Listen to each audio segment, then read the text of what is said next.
Oi, gente, bom dia. Mais uma vez no Café com o Roger aqui. Hoje eu tenho um imenso prazer de estar aqui com a meu Deus, Eliane e Ângela. Eliane e Ângela. A Ângela eu conheço ela há alguns anos, uma enfermeira batalhadora, que cuida da pessoa como ninguém. Uma das candidatas aqui ao cargo de vice-governadora, com o Merizio. E a deputada Eliane Araújo. Eliane Araújo, obrigado pela sua presença. É um imenso prazer ter mulheres aqui na nossa mesa. O prazer é nosso, né? Não, coisa boa, com uma Imagina. mesa farta, assim. Sempre é bom, com café sempre é bom e ainda com um monte de Mas, coisa boa. meninas, desculpa chamar de meninas, porque eu sou nordestino. Ah, eu adoro. Então, assim, Deixa a gente bem mais chamo jovem, meninas, né? Mas, meninas, assim, ó, eu sou do Rio Grande do Norte, fui superintendente do Ministério da Saúde aqui durante 7 anos, né?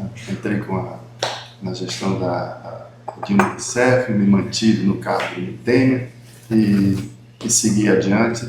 E saí o ano passado, uns 2 anos, eu saí do Ministério da Saúde para enfrentar algo que eu entendo como necessário, né, na saúde mental, que é o cuidado da pessoa, né, autista.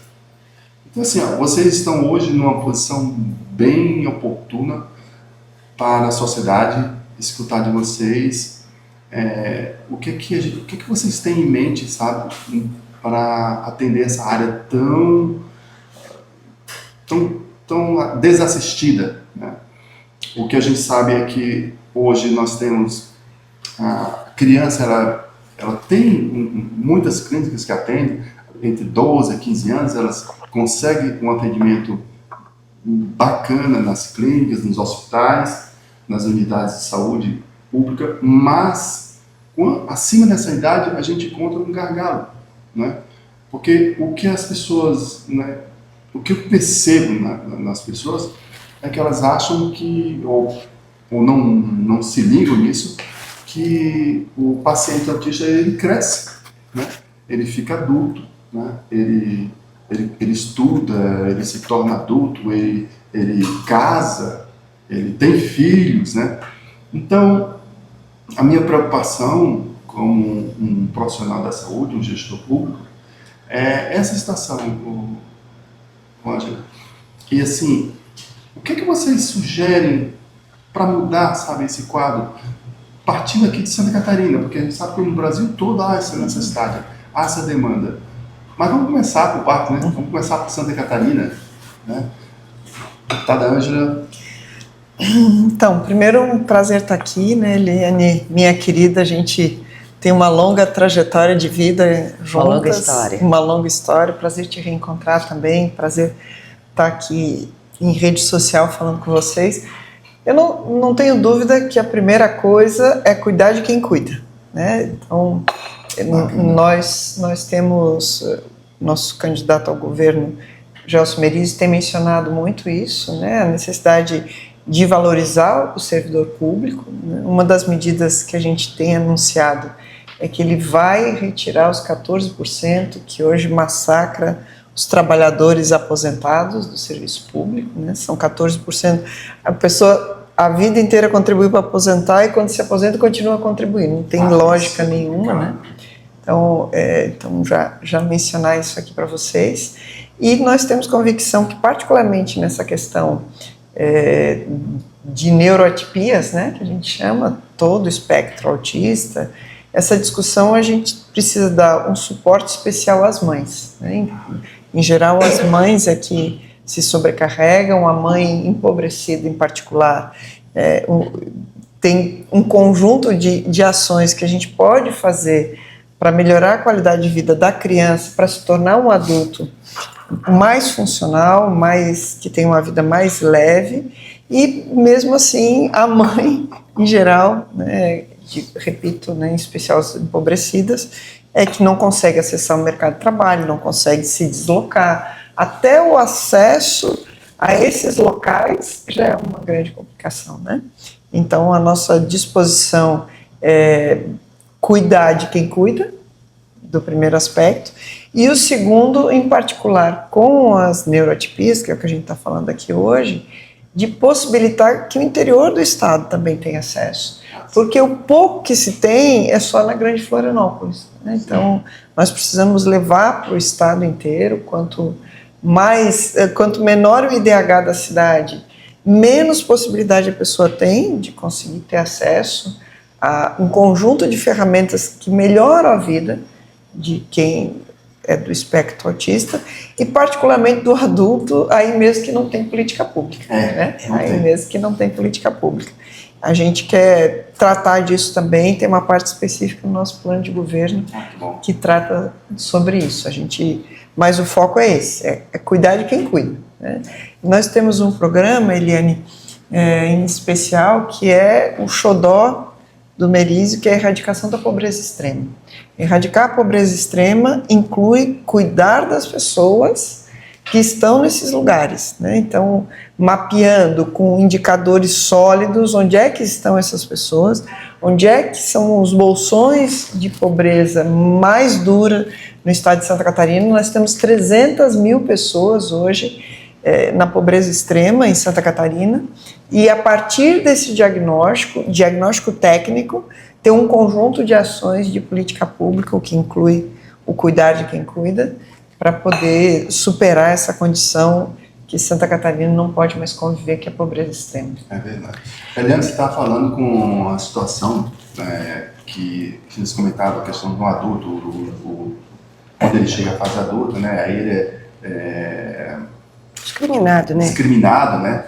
E também hoje, só para a informação de vocês, o nosso café aqui é o primeiro café que nós temos um funcionário autista LGBT, né? E ainda melhor ainda, ele é estrangeiro, né, do Paraguai. Então a gente pensa nesse acolhimento, pensa na situação do desassistido, né? Ele tem 32 anos, né? Então ele seria o que ele, no dia que ele veio aqui e eu ofereci a oportunidade para ele se emocionou, porque ele disse assim: nossa, ô Roger, tu tá abrindo o céu para mim. Ele estava totalmente desassistido, né? Então ele estava sendo tratado como um paciente psiquiátrico, e que não é, né, ou a gente sabe como é, na enfermagem não tem como você incluir o autismo, o neurodivergente, no mesmo tratamento do paciente psiquiátrico. Exatamente. Mas aí você... Então, é um prazer estar aqui também. Nós. É um prazer estar aqui nesse café maravilhoso, ao lado de pessoas maravilhosas. Mas então, eu venho de uma comunidade, né? E essa comunidade a gente assiste várias situações, inclusive do aspecto autista. E a gente vê esse trabalho desassistido, porque, como nós estávamos falando, temos dentro da nossa convivência um rapaz que, ao descobrir, né, ele se viu perdido. E realmente ele está sendo tratado com os psiquiatras, né, com medicação que, de repente, a princípio, no primeiro momento, deixou ainda ele mais perdido, porque eu descubro que eu sou autista, mas eu estou sendo tratado com um psiquiatra, com remédios que não... Exato. Né? Então, e é com muita conversa, muito estudo, porque aí a gente tem que estudar como tratar porque a gente não é médico, né? A gente é uma comunidade que dá uma assistência. Como é que eu vou conversar? Como é que eu vou tratar essa pessoa? De que forma eu posso orientar ela? Né? A quem eu devo? Então, tratar da saúde é primordial. E nós estamos, né, com um projeto dentro da nossa coligação, buscando exatamente opiniões, né, da comunidade, da população, para saber como a gente pode melhorar tudo isso, né, Ângela? Porque nada mais justo do que eu buscar dentro das comunidades, dentro da população, o que está te faltando? Aonde é que é o teu problema? Como é que nós podemos te ajudar? Né? Talvez a gente não vá resolver o problema de todos, mas a gente vai tentar achar Sim. meios, como a Ângela falou, buscar no interior, desafogar a cidade. Porque tudo vem para cá, tudo é mais demorado. Tem crianças, adolescentes e até mesmo adulto que vem e onde vai ficar? Como vai ficar, né? Tem todo um processo. Então, nós levando todo esse conhecimento, todo esse trabalho para o interior, desafoga aqui. E dá mais suporte, Sim. mais equilíbrio para as mães. Sim. Né, Eliane, sabe o que acontece? O que eu percebi nos meus 40 anos no Ministério da Saúde, e a maioria desses anos foi como líder de alguma coisa, de algum projeto, né? E aqui, por último, aqui em Santa Catarina, 7 anos como superintendente. Tu falaste ali uma frase que era a minha prática, né, dentro da superintendência como gestor. Eu ia lá na ponta, sabe? O meu gabinete, onde mesmo me encontrava, era no meu gabinete, sabe? Então, assim, eu visitei pessoalmente 114 municípios, não tive mais tempo por conta da pandemia e outras fazeres que eu tinha, mas, por exemplo, as aldeias, eu fui lá na aldeia ver como é que aquelas crianças e os adultos indígenas estavam vivendo, né? Vivendo não, sobrevivendo, sabe? Assim, de uma maneira muito louca, né? Então eu acho muito bacana essa predisposição. Até Ângela, eu sei que você vai na ponta, né? Eu acompanhei a tua vida toda, né? Como política, eu sei que você vai lá. Não é só na campanha que tu vai lá na Tapera, num bairro lá no interior lá do Pantano do Sul, sabe? Eu sei que você vai lá, você sabe exatamente como é que é aquela UPA, a Unidade Básica de Saúde, sabe? Tu, como enfermeira, tu tens um amor imenso para essa gente, assim como eu também tenho, né? Então, eu sei que você vai. Mas a minha crítica, vamos dizer assim, para outros, principalmente o governo atual, né? Que na época que ele foi candidato, ele saía, visitava as comunidades, né? Simples, abraçava todo mundo e uma vez ganhou, desapareceu, né? Ficou lá no seu gabinete. Isso é uma crítica não só desse, do atual, mas de todos eles, a maioria faz isso, sabe? Então eu gosto muito daquele gestor, o político, que ele ganha as eleições, mas ele continua indo na sua comunidade e vendo o que o povo está precisando. Só assim a política pública funciona. É verdade, concordo. Eu vou te interromper. Não. Eu vou te interromper porque eu vou dizer assim, só um pouquinho. Eu comecei na política, eu acho que como todo mundo começa, né? Segurando bandeira, entregando panfletinho na rua, né? De Ângela Albino, né? Comecei dessa forma, sem entender o que era política. Quando eu entrei e comecei a ver os bastidores da política, eu comecei a entender que realmente, se tu quer ser um bom gestor público, tu tem que estar lá. Porque você tem que conhecer a realidade. Que não adianta eu mostrar esse café lindo e maravilhoso se eu sei que lá na ponta eu não tenho isso aqui. Exato. Entendeu? Então eu preciso ver o que eu posso levar daqui para lá. E não de lá para cá. Lá eu vou saber as necessidades, os problemas e vou tentar resolver aqui. E aí, você fala que o gestor não chega lá. E eu digo sem menor dúvida e sem medo de errar. O pessoal da ponta é tratado como números. E quando é números, o restante não interessa. Eu percebo isso também. E isso dificulta, por quê? Porque são esses números que sabem como de repente vir aqui sentar e discutir esse problema e ajudar o gestor público a melhorar esse problema. Sim. Porque cada região tem os seus problemas, tem as suas dificuldades, e é só quem está lá que sabe. E é só ele que pode vir trazer para nós, para que nós possamos ver como resolver esse problema. Sim. Eu sou profundamente otimista com a política, né? Apesar que é um tempo que nos estimula a ser descrente, eu sou profundamente crente na política. A política é o que são as pessoas que utilizam a política. Sim. Mas ela é uma ferramenta potente, né? É a política que define se aqui na frente vai ter congestionamento ou não, é a política que define se lá na tua comunidade vai ter posto de saúde ou não, Sim. é a política que define o preço do feijão. Não tem nada na vida em comum de sociedade que não seja a política que define. Eu tenho uma profunda crença que é preciso que as pessoas, que são a maioria do povo brasileiro, que é a classe trabalhadora, que elas se apropriem da política. Em particular, nós vivemos um tempo que nós, mulheres, temos ainda mais tarefas a fazer, mais demandas a fazer na política, que é um tempo, para nosso assombro, que estão rediscutindo se as mulheres podem votar ou não. Né? Tem uma turma aí que está discutindo se mulher vota, se mulher não vota. Diz que mulher vota mal, né?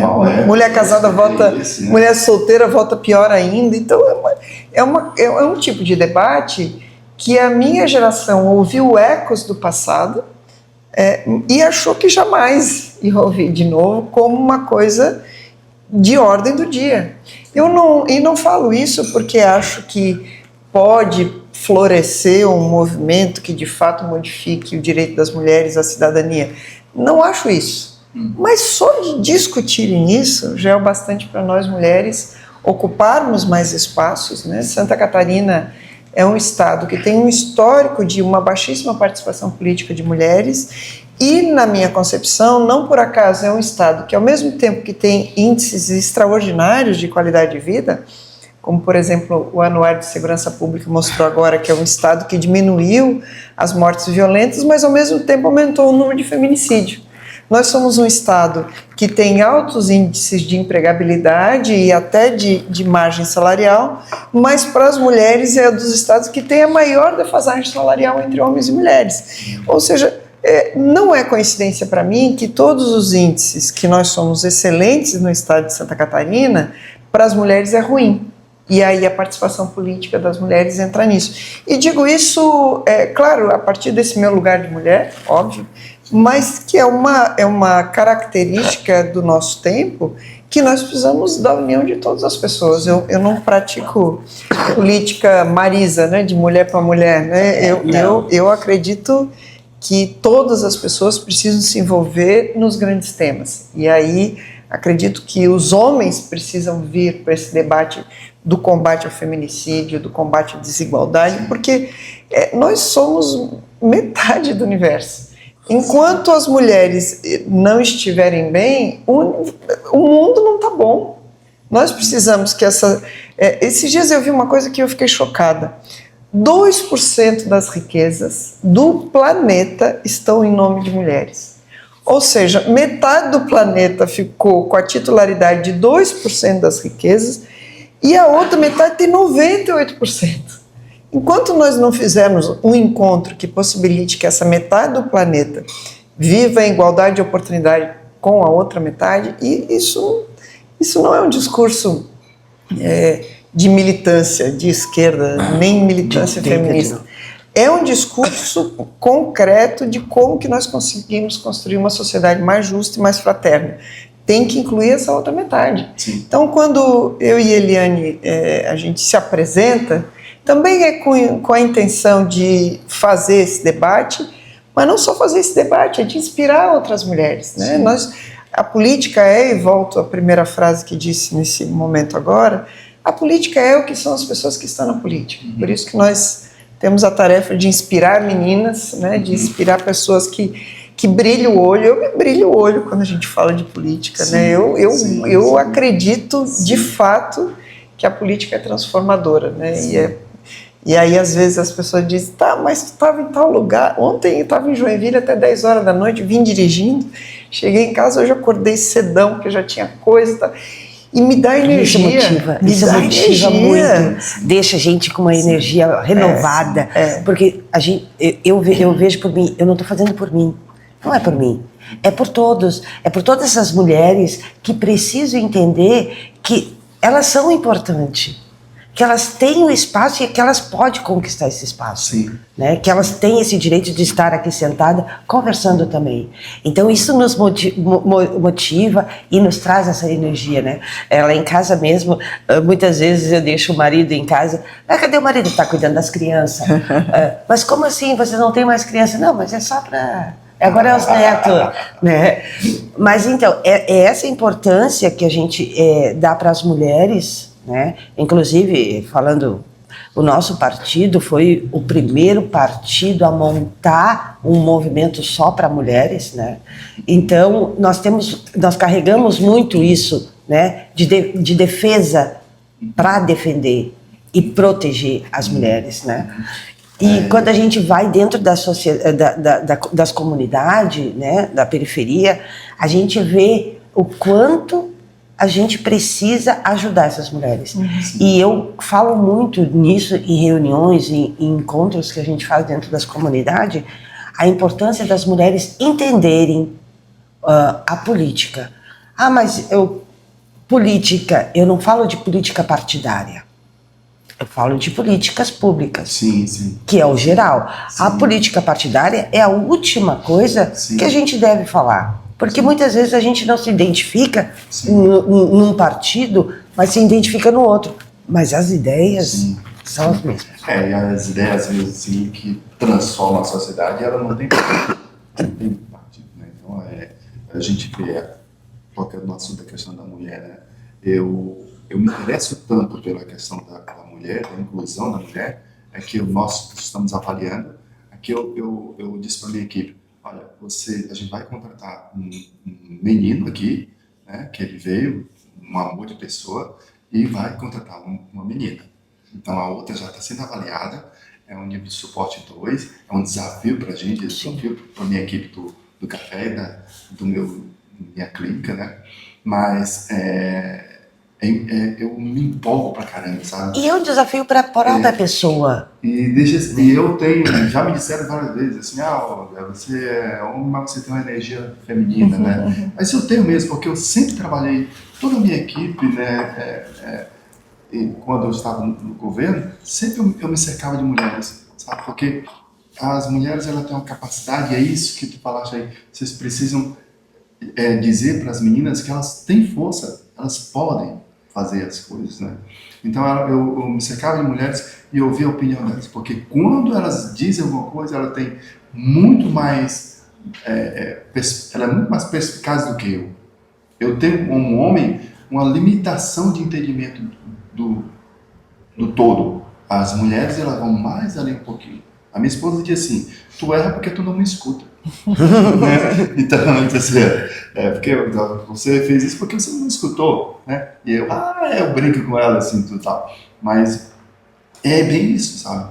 As mulheres, até as mulheres históricas mesmo, da história da humanidade, elas sempre eram mais perspicazes. E os homens iam na frente, mas ele ficava sempre escutando. Sim. Tá? E isso está escrito, né? Está escrito.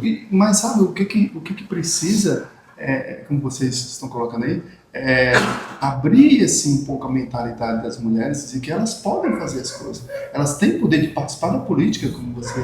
Mas veja, assim, eu sou um otimista, né? Eu sou um otimista. Quem não é, né? Senão eu não estaria aqui, né? Eu digo todas as vezes que eu sou tão otimista que eu torço para o Avaí, né? Então otimista somos que duas. E eu Figueirense. Somos duas. Tão otimista que sou. Mas os últimos 5.000 anos, as mulheres foram excluídas de tudo. Então, alto lá, tem 100 anos que a gente está correndo atrás, tem 100 anos que a gente conseguiu abrir um pouco, né? Se pegar o processo histórico da vivência das mulheres em sociedades ocidentais, em particular, tudo que nós já passamos, eu entendo que a gente conseguiu muito rápido, inclusive fazer evoluções. O que mostra que nós temos muito ainda a evoluir, claro. Eu estava falando da parte das riquezas do mundo. 2/3 dos analfabetos do mundo são mulheres.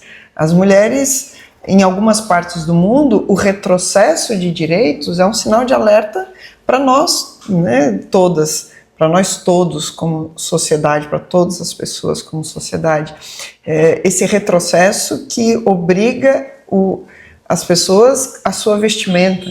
As pessoas não, as mulheres, né? As mulheres. Qual a vestimenta pode usar? A retirada do direito de estudar, a retirada do direito de escolher o seu parceiro. Alguns países que admitem casamento de meninas, né? De 13, 12 anos, casamentos obrigatórios. Então, nós temos um conjunto de direitos que nós já avançamos muito. A participação política, em especial, é um direito a gente cuidar com muito zelo, porque dá mais possibilidades de desenvolver todos os outros, mas, na verdade, para nós mulheres ainda tem uma avenida histórica a ser construída, né? Quando a gente vê que em muitos lugares ainda as mulheres, como é em Santa Catarina, vivenciam índices de violência, índices de defasagem salarial, de ocupação de mercado de trabalho, de ocupação de postos de comando, tão atrasado quanto mesmo no estado de qualidade de vida elevada em relação ao resto do país, como é em Santa Catarina, a gente vê que tem uma grande avenida, né? E a participação política, ela tem um destaque nesse conjunto de direitos, porque é ela que nos dá esse caminho, né? Essa semana fez 20 anos da Lei Maria da Penha. Sim. A Lei Maria da Penha foi uma lei que foi impulsionada a partir de uma história de uma mulher, mas que é a história de muitas mulheres no nosso país, mas que teve impulsionamento dentro da Câmara Federal de mulheres, né? Nós estamos discutindo o projeto de combate à misoginia, a dificuldade que é, porque nós temos ainda uma participação política muito modesta, né? E sempre que as mulheres tomam frente, veja que interessante isso, sempre que as mulheres tomam frente na política, nunca é para tirar direito dos homens, mas sempre de constituir condições legais mais favoráveis para o desenvolvimento pleno das mulheres, né? E quando há um ambiente masculino acachapante, ou seja, as mulheres são proibidas de participar da vida política, tem um retrocesso gigantesco no campo político dos direitos das mulheres. Portanto, quando a mulher participa mais, há uma amplificação dos direitos, e quando a mulher desaparece do cenário político, nós perdemos direitos, né? Então, eu tenho uma convicção da importância dessa participação política das mulheres, não apenas porque sou mulher, né? Mas porque tenho convicção que quanto mais mulheres, na verdade, quanto mais plural os espaços de poder, mais nós somos capazes de abraçar no campo legal as muitas vivências que tem, né? De diferentes lugares, diferentes credos, diferentes etnias, de diferentes viveres, diferentes saberes, né? Por isso, para nós, é tão importante essa pluralidade, que inclui essa metade do universo que somos nós, as mulheres. Nós, mulheres, nós temos ainda, eu acho que, acredito assim, muito medo, né, do pensamento das outras pessoas. Como a Ângela falou, nós temos uma parte ainda, e eu falo que nós precisamos voltar à escola para que a gente possa aprender a discutir mais, né? Porque na minha idade, que tenho 18 anos, Nós, quase. 18 anos. Nós tivemos uma educação de que mulheres tinham que ser, eu costumo dizer, Amélia, né? Amélia que era mulher de verdade. Então, se tu não for aquela Amélia, tu não é. E eu tive isso, experiência com a minha mãe, no caso, né? Quando eu resolvi chegar mais tarde em casa, quando eu resolvi fazer uma hora extra no trabalho, assim, tu vai perder o marido. Porque o marido quer chegar em casa e encontrar a janta pronta, a toalha... Eu digo, eu não sou desse jeito. E ele me escolheu e ele vai ter que aceitar dessa forma. Exatamente. Se ele resolver pedir a separação, é porque não existia cumplicidade, né? Então, isso a gente vai moldando. E hoje eu vejo a minha filha com um pensamento totalmente diferente, porque eu mostrei para ela que as mulheres têm autonomia. E inclusive o pai, o meu marido, mostrou para ela que mulher tem que ter autonomia, que ela tem que ter esse poder. E ela é extremamente feminina, mas assim, bruta. A gente chama ela de uma joia bruta, né?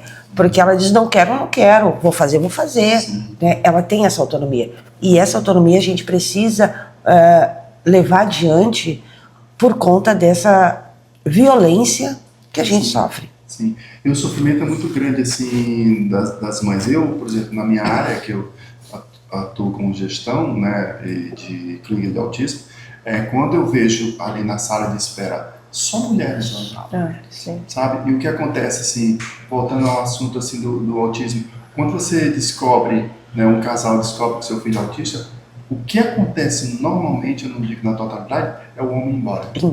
Verdade. E quem sofre é a mulher. Né? A mãe é que vai brigar comigo, com as minhas terapeutas, porque ela quer um atendimento, ela quer salvar o filho, ela não aceita, e é uma batalha muito bacana, assim, bacana forma de dizer, sim, mas é pela robustez da luta, né? É onde mostra a força da mulher. Ela mostra a força da mulher. Eu sou apaixonado por essa força das mulheres, sabe?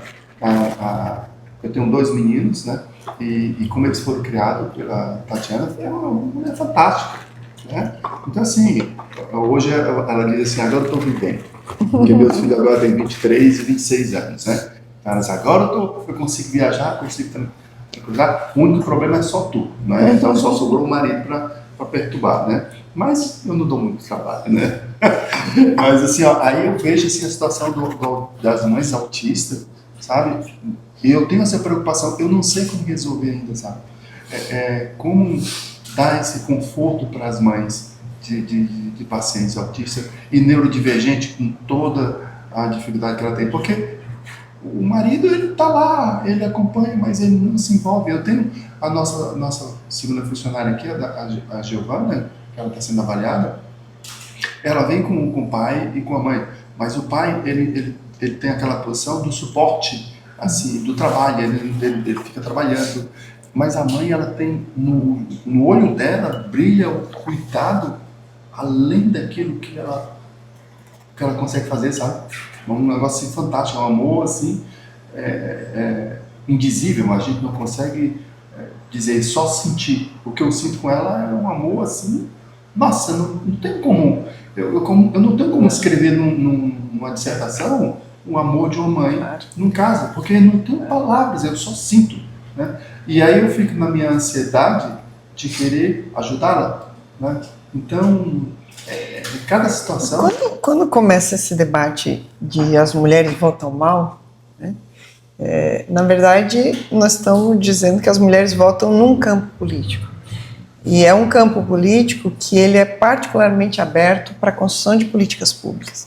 Porque nós somos a maioria nas filas de postos de saúde, nós somos quem perde o emprego porque não tem creche, nós somos quem dedica a vida quando uma criança precisa de suporte. Então, para nós mulheres, a política pública, se para toda a sociedade é importante, para nós mulheres ela tem um papel definitivo. Por isso que quando a gente, que é uma contribuição inclusive do nosso partido, programa de governo, nessa visão da erradicação da pobreza extrema, precisa estar a educação em tempo integral. Porque o filho do rico, ele já faz educação em tempo integral. O filho do rico vai ter o judô, vai ter um motorista que vai levar na aula de inglês, vai ter um motorista que vai levar na aula do não sei o quê, vai ter... Nós precisamos, quando a gente diz da meritocracia, a gente desconsidera que o filho do pobre talvez até consiga ir para a escola, mas depois disso vai ter que estar trabalhando. Exato. Enquanto o filho do rico tem acesso à arte, à cultura, a um esporte, a outras ferramentas que o filho do pobre não tem. Então, como é que nós vamos falar de meritocracia se nós temos acessos diferentes ao que torna o ser humano mais desenvolvido, né? Quando a gente pensa em educação em tempo integral, é exatamente para dizer isso. Nós precisamos, a hora que nós conseguimos que a criança fique, o adolescente fique o dia inteiro na escola, é justamente para dar mais ferramentas para ele, para um universo que nós que estamos aqui, a gente não tem nem ideia do que vai ser, né? A Idade Média durou 800 anos. Durante 800 anos as pessoas viviam com o mesmo tipo de relação social, com o mesmo tipo de meio de produção, com toda a sociedade estruturada da mesma forma. Nós agora estamos mudando a sociedade a cada 5, né? Já tem gente que defende que a cada 3 anos. Né? Então é um tempo novo, que nós não temos régua para medir, porque não tem nada no passado que explique esse presente, e nós vamos ter uma geração inteira que precisa ter acesso a seu desenvolvimento, porque senão não tem a menor condição, não é nem de ir para o mercado de trabalho, que a gente não tem ideia do que vai ser mercado de trabalho daqui a 10 anos, com toda a IA, com tudo que a gente tem revolucionado aí, mas que tem a condição mínima de dignidade humana, né? Por isso que eu defendo com paixão essas políticas públicas como Bolsa Família, por exemplo, como o ProUni, todos esses programas que o presidente Lula colocou como novidade no Brasil, né, que são ferramentas para a gente poder minimamente dar alguma esperança. Né? Eu vivi os últimos 4 anos, boa parte dele no Nordeste,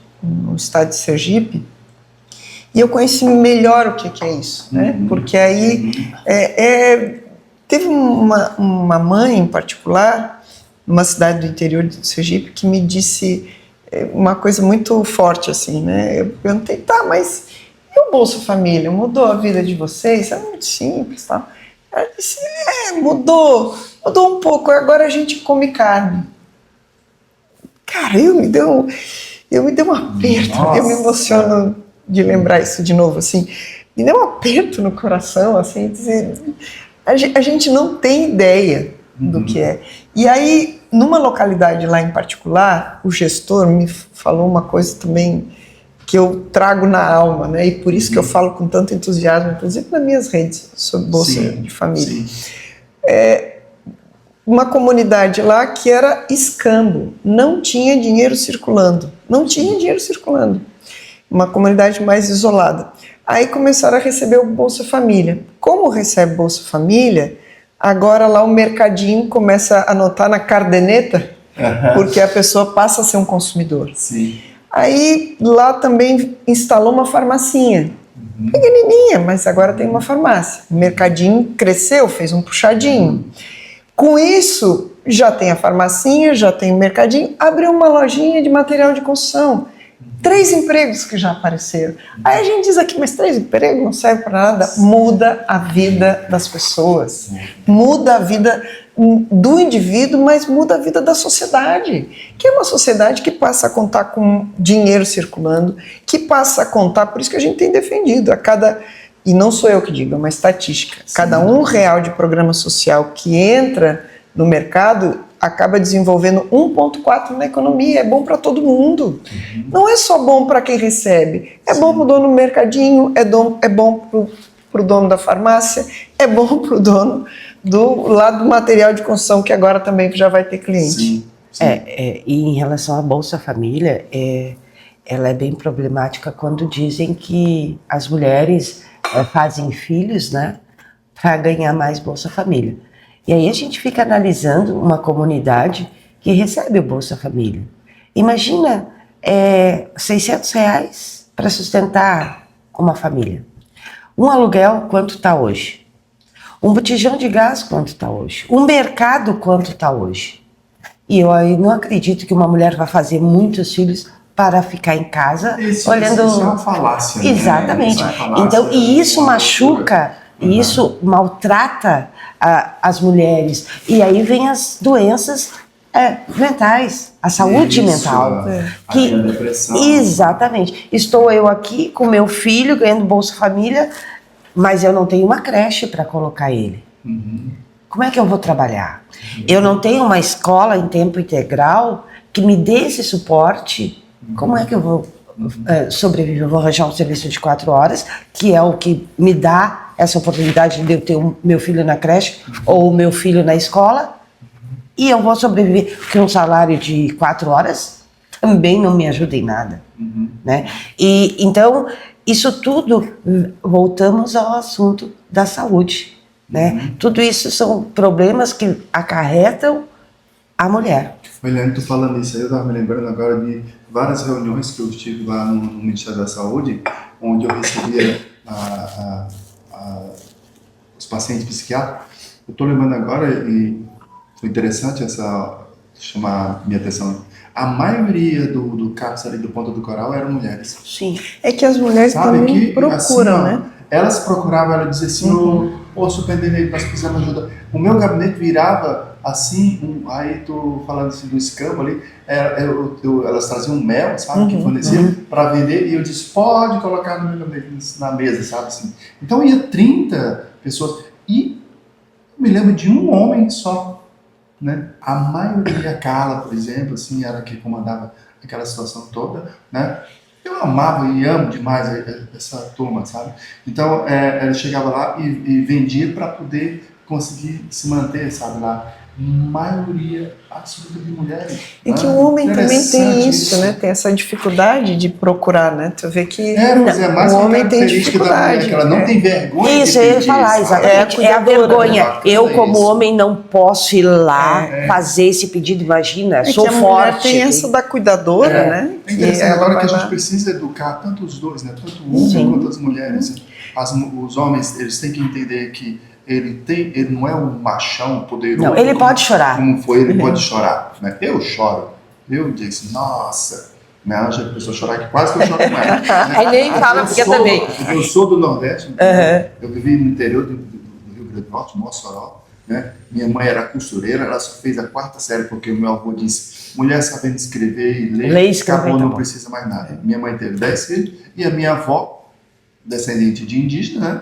E meu avô português, ela teve 19 filhos. Então era aquela coisa, nem tinha Bolsa Família, né? Minha avó e meu avô português. Então, porque o homem tinha aquela coisa de ser o homem que vale e aquele que produz mais. Produz filhos. Né? Era uma ignorância assim, extrema. E eu nasci nesse meio. Por isso que eu falo, conheço Sergipe. Então, assim, é muito bacana esse teu tempo que tu ficaste lá para tu entender realmente como é que vive o pobre, né? Aqui em Santa Catarina nós temos comunidades pobres, mas não como lá, né? Assim, mas assim, a gente precisa alcançar essa comunidade, sabe?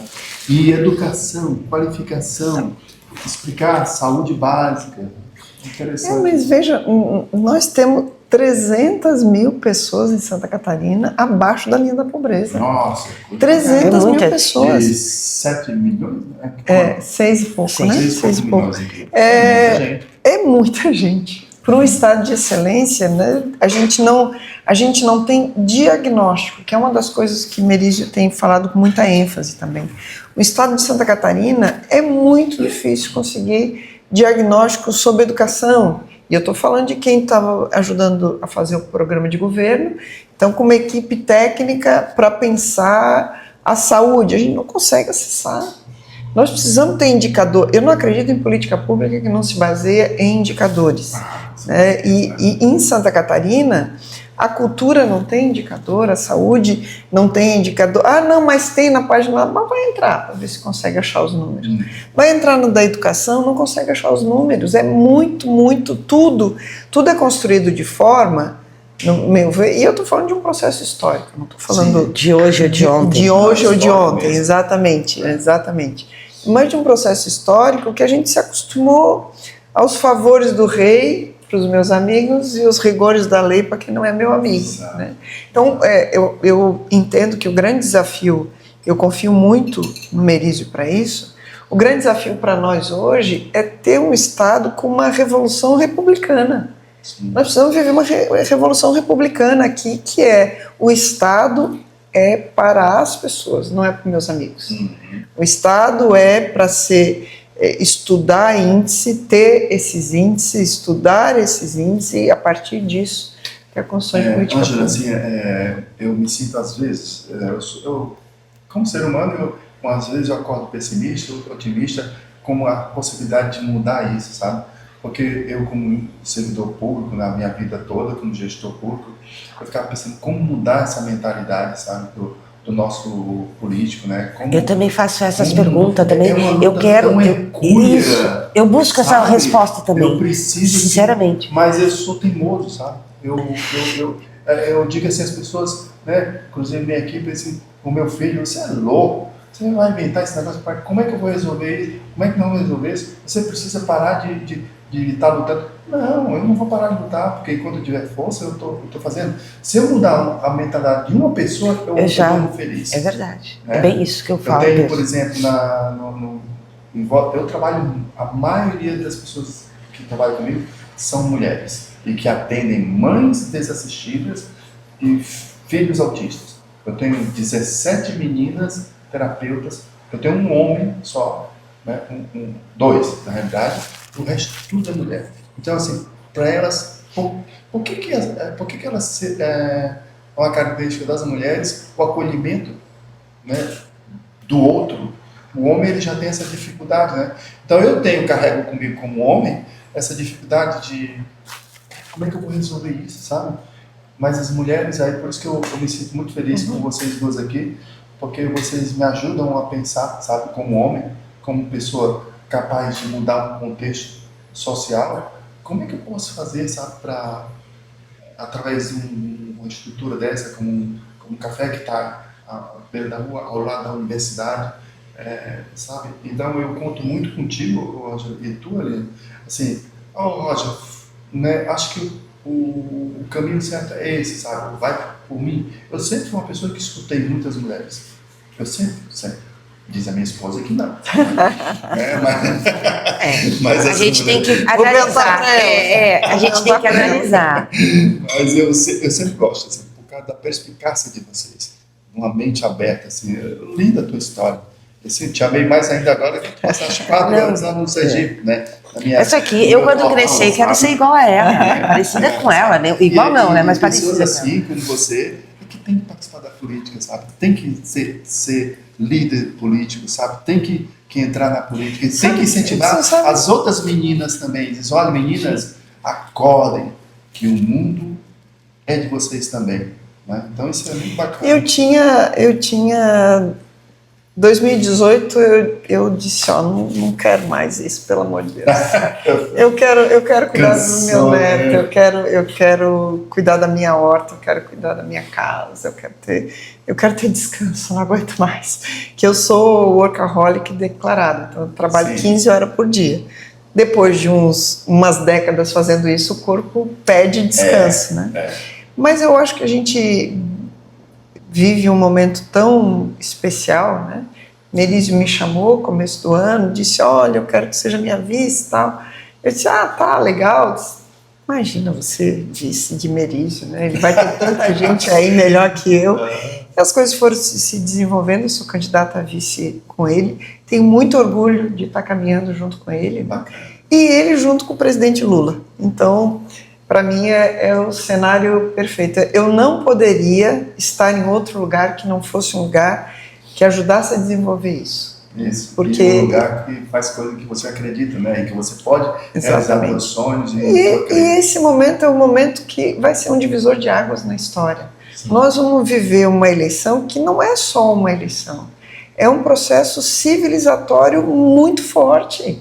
Sim. Volto a dizer, tem gente discutindo o direito de voto das mulheres. Né? Então, como é que eu vou ficar em casa cuidando da minha horta? Não dá, né? Não dá, né? Não dá. Eu digo a mesma coisa. Eu, desde 2022, eu disse, em 2026, eu quero ser candidata. E eu estudei e venho estudando todas essas performances, né? De como melhorar, por que melhorar, aonde melhorar, como buscar essa melhoria, né? Porque eu senti essa necessidade, né, de ver mais mulheres representando nós mulheres, porque não adianta eu fazer uma reunião aqui só de homens para discutir sobre a minha pessoa, não tem como. Então nós podemos fazer essa reunião, ter um homem, claro, lógico, mas ter mais mulheres, né? E eu digo que eu brigo muito dentro do meu partido, que eu sou apaixonada, né? Onde estão as nossas mulheres? Bota ela sentada aqui. Não é? Eu digo, quero ver uma ali, eu quero ver, sabe? Por quê? Pela essa necessidade. E o bom disso é que o nosso partido, ele vê e faz.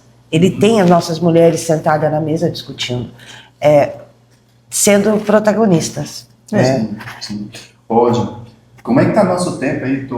Não, eu tô aqui, ó. Falta 5 minutinhos nós temos. Ó, 5 minutinhos. Tá tão bom que dá a impressão que faz 5 minutos que nós estamos aqui. Exatamente. Mas faz 1 hora eu quase. sei que tu tens uma agenda, né? E vocês têm uma agenda. Uma batalha que as eleições estão bem próximas aí, né? É verdade. Então, assim, o que tu podes dizer sobre a questão da educação, principalmente do meu mundo, por exemplo? Hoje, como eu disse antes, né? Eu trabalho, a maioria das pessoas que são meus parceiros, né? Assim, parceiras, são mulheres, quase a sua totalidade, né?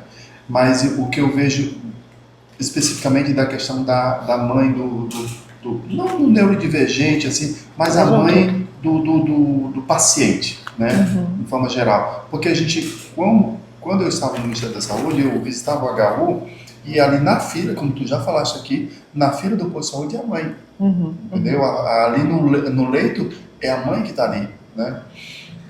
Como é que a gente pode, aí é um desafio, né, importante para vocês duas, meninas, como fazer com que as mulheres entendam que elas podem ser mais do que aquilo, né? Participar de mudanças sociais, mudar a sociedade em volta dela e educar, isso é um ponto que eu penso bastante, educar os seus filhos, homens, a serem homens mais conscientes da realidade das mulheres. É um desafio, né?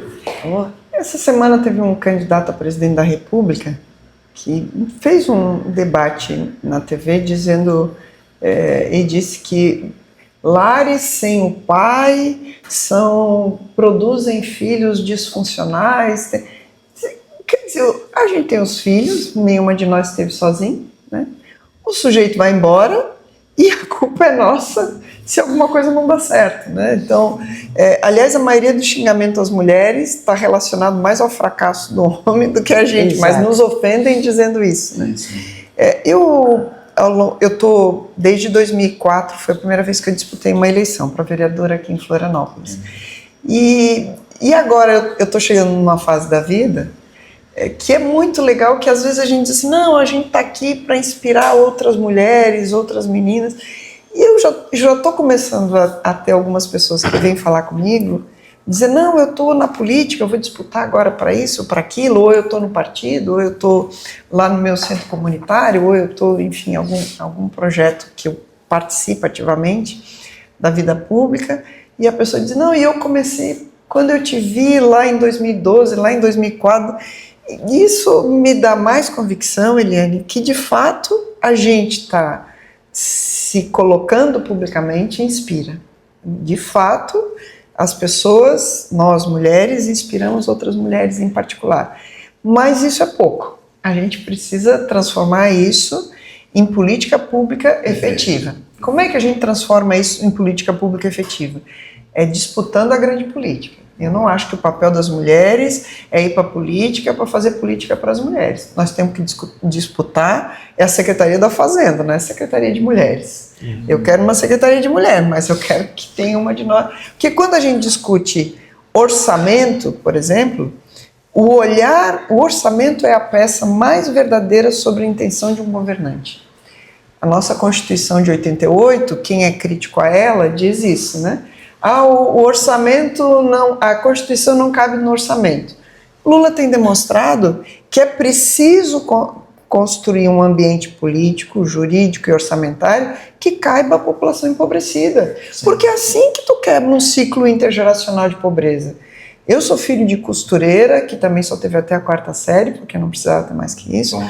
Sou filha de pedreiro. Quando a minha geração não teve acesso a essas políticas públicas, e foi muito mais difícil, que eu estudava à noite para trabalhar de dia, para poder sustentar. Eu pagava a minha escola. No ensino médio, eu paguei no ensino médio, porque eu fazia o técnico em enfermagem, no Coração de Jesus, caríssimo para minha condição de vida. Tinha bolsa, porque tinha sido boa aluna na 8ª série, tinha bolsa, e fui me constituindo assim. Quando a gente consegue dar oportunidade, quando a gente diz que precisa ter mais mulheres na política, é para ter esse olhar, não é para ter o olhar de ai, a coitadinha. Não, não é a coitadinha da mulher. É como que a gente faz caber no orçamento quem precisa dele. Eu falei esses dias em outro lugar. Nós temos incentivo fiscal para construir lancha. Por que nós não podemos ter programa social dentro do orçamento que possibilite ao pobre viver melhor? Que lógica é essa? O pobre paga imposto a hora que come feijão, a hora que come arroz, aí ele não pode ter.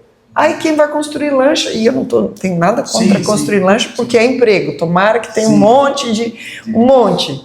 Mas eu estou querendo dizer com isso que eu acho correto que tenha incentivo fiscal para construir lancha, não por causa do dono da lancha, mas porque gera emprego. É indústria, o Brasil precisa se industrializar. O Brasil viveu um período de desindustrialização muito severo no último período, particularmente no governo Bolsonaro.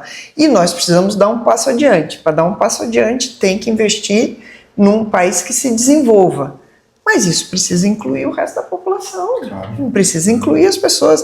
Quando a gente diz política para as mulheres, não é para dizer da minha vivência para outra vivência igual à minha, que é a vivência de mulher. Não, é para dizer que nós somos a maioria da população empobrecida. Nós somos quem educa os filhos da classe trabalhadora. E nós precisamos, portanto, de mais suporte. Quando a gente fala das pessoas, das neuroatipias todinhas, né? Então, autismo, TDAH, seja lá qual for, nós precisamos pensar a política para essas mães que dão esse suporte. Porque eu vi lá em Sergipe, quando mencionei aqui, que passei esses anos lá, contei esse caso aqui, que eu vou contar agora, e uma pessoa que atua num CAPS, inclusive, disse que viu a mesma coisa. A mãe acorrentava uma criança no quarto, um adolescente, na verdade, porque ele era um nível de suporte 3. Sim. Ela acorrentava ele no quarto, porque ela passava corrente, porque não tinha nem tramela na casa, né? Então ela passava uma corrente para prender ele no quarto, para ela poder trabalhar. Porque com R$600 do Bolsa Família não dá para sustentar, não dá para sustentar. Então, quando a gente olha essa mulher, nós podemos ter duas posturas. Uma postura de criminalização dela, porque, afinal, né, é uma condição extrema de desrespeito a essa outra pessoa que precisa de suporte, mas o meu olhar é outro.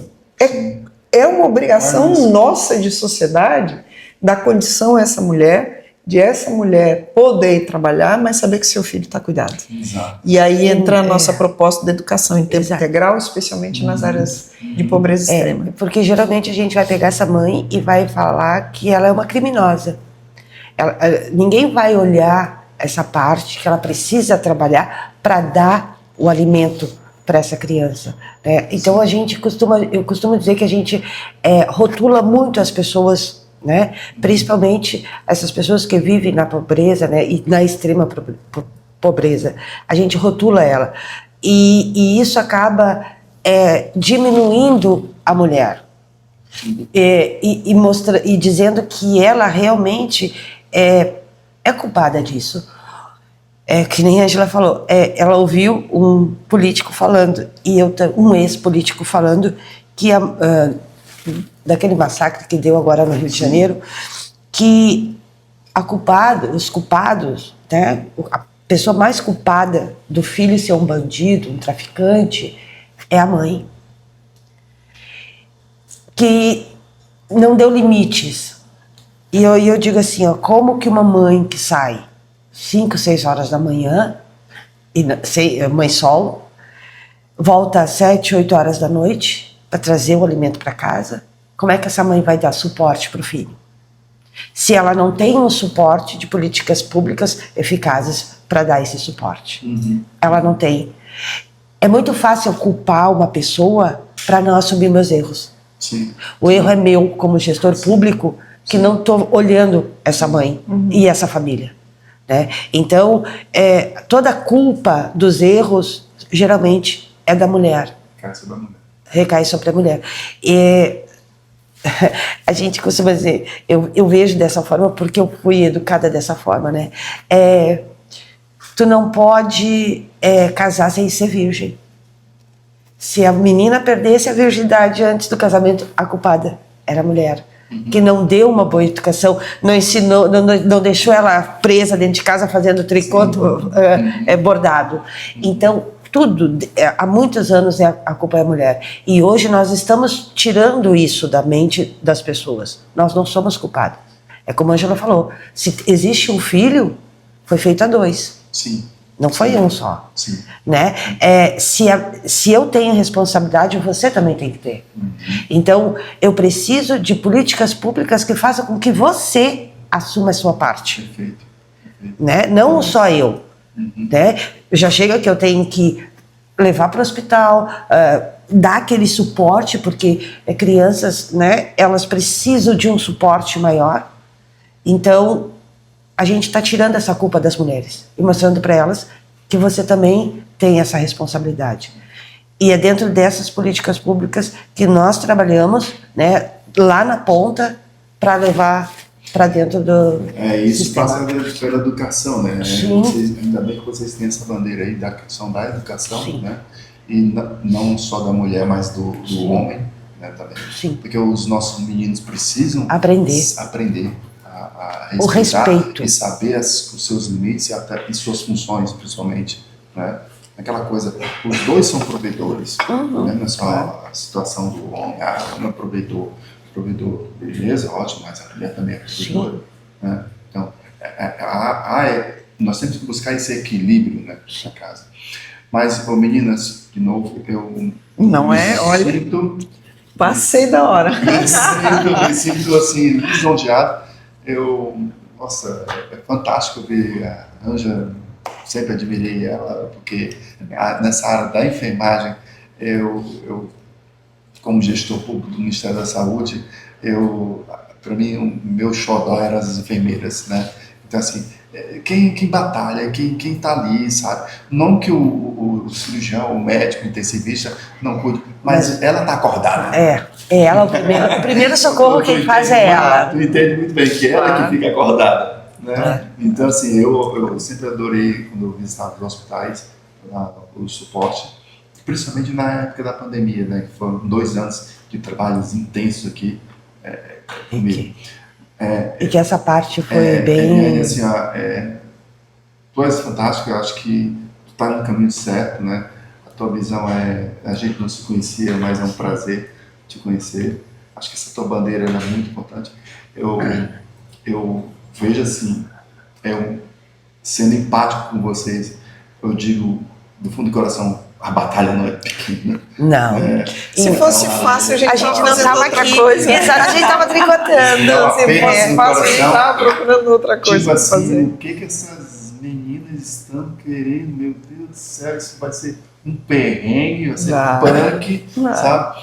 Mas assim, a história da minha vida era muito de sofrimento também, como tu falaste, tua mãe costureira, minha mãe era costureira, meu pai morreu com 53 anos, motorista de caminhão, álcool de cirrose hepática, de tanto beber, né? Eu tenho 10 irmãos, 10 filhos, né? Minha mãe tem 10 filhos, então eu sou do interior do Nordeste, sei o que é sofrimento, alcancei um nível de conhecimento elevado, porque eu, né, fui abençoado por Deus, né? Eu digo que, e mérito da minha mãe também, que minha mãe, eu não estudei, mas você tem que estudar, né? Então, minha vida toda é essa. Sempre fui o mais velho de todas as turmas, porque quando a gente é pobre, a gente não tem tempo de estudar, ou a gente trabalha, ou estuda. Claro. Então, eu sempre fui o velho da turma, o mais velho, o velho da 8ª série, o velho do ensino fundamental, do 2º grau, que a gente chamava, né?